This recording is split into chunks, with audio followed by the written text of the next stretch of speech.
Hey, church family, thank you for joining us for today's Daily Connection video, kicking off our week, looking at how God provides for us. And I know each of us probably has a story about a time that God provided for us in a time of need, whether it be financially or emotionally or physically, just giving us something or healing us or healing someone that we know.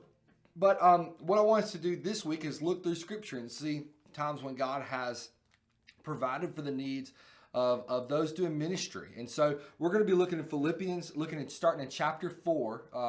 Today we're going to be looking in verse 15. So Paul writes, and he says, "And you Philippians know that in the early days of the gospel, when I left Macedonia, no church shared with me in the matter of giving and receiving, except you alone." So Philippi is a town in Macedonia, which is a Roman province just north of Greece. And so Paul traveled there on a second missionary journey, and he first meets a woman named Lydia. And so she's the first there who receives the gospel. And she says, "Hey, Paul, come on to my house. You can have church in my house." And so he's doing ministry out of her house, using that as kind of a base. And then from there, he meets a slave girl who's possessed by a demon. He casts the demon out of that girl and ministers to her, which then leads him end up going to prison there because people were upset about him casting the demon out of the slave girl.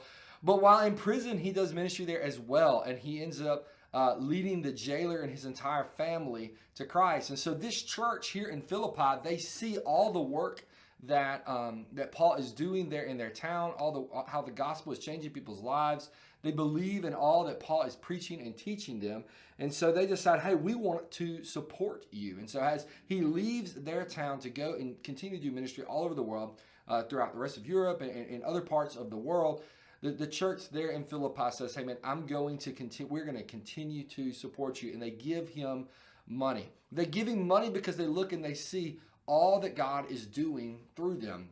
You know, we here at First Van Cleve, we want to be sure that you know that part of doing ministry is not just sending money, that you yourself need to open your mouth, move your legs, move your body, and go and do ministry personally. However, there are parts of the world that you and I are just not able to go to. Even parts of in our own country, right here in the U.S., that you and I are not able to go to because of the place that God has called us to be.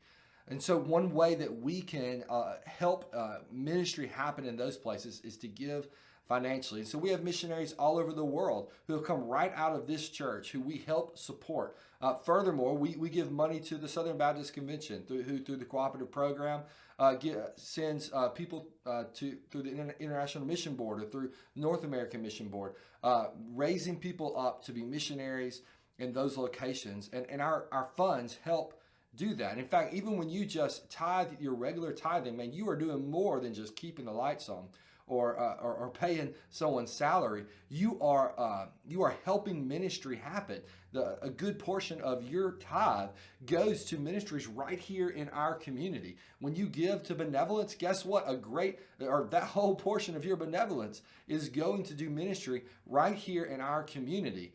So while, again, money is not the only thing that we should do with ministry, giving financially is a great way that we can provide. And so Paul, as he's traveling the world in this moment, he can't do that if people are not giving to him financially. He's not able to do the work that he's supposed to do unless he has some money to survive. Paul wasn't looking to get loaded on this, right? Paul's just trying to do ministry, and the church here in Philippi allowed him to do that. They provided for him in his time of need. And so you and I are able to be used by God to provide for others in their time of need, whether it be that they just themselves need to be ministered to, or perhaps they are going and taking a ministry to another part of the world, or another part of our country, another part of our state, even another part of our own community. When we give financially, we're able to help be used to provide for those people. And it's something that I hope that you will remember, that as you look at your finances, you don't look at them just as, okay, how am I going to pay my bills with this, or how much stuff can I get with this, right?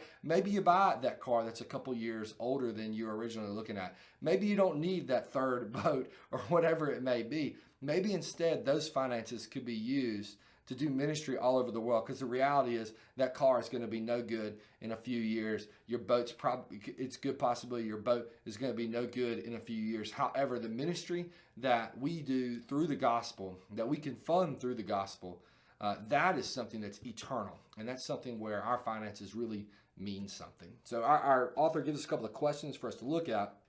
The first is, why were the Philippian Christians inclined to be generous to Paul? What about what Paul was doing inclined them to be generous to him? And then the second question, how do you generously support the ministry of the gospel? Look at your own pocketbook, right? Hey, where your money is, there your heart is also.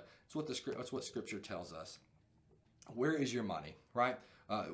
What does your pocketbook, what does your pocketbook look like? Are you using your finances to minister the gospel to people around us? If not, man, let's make a change today.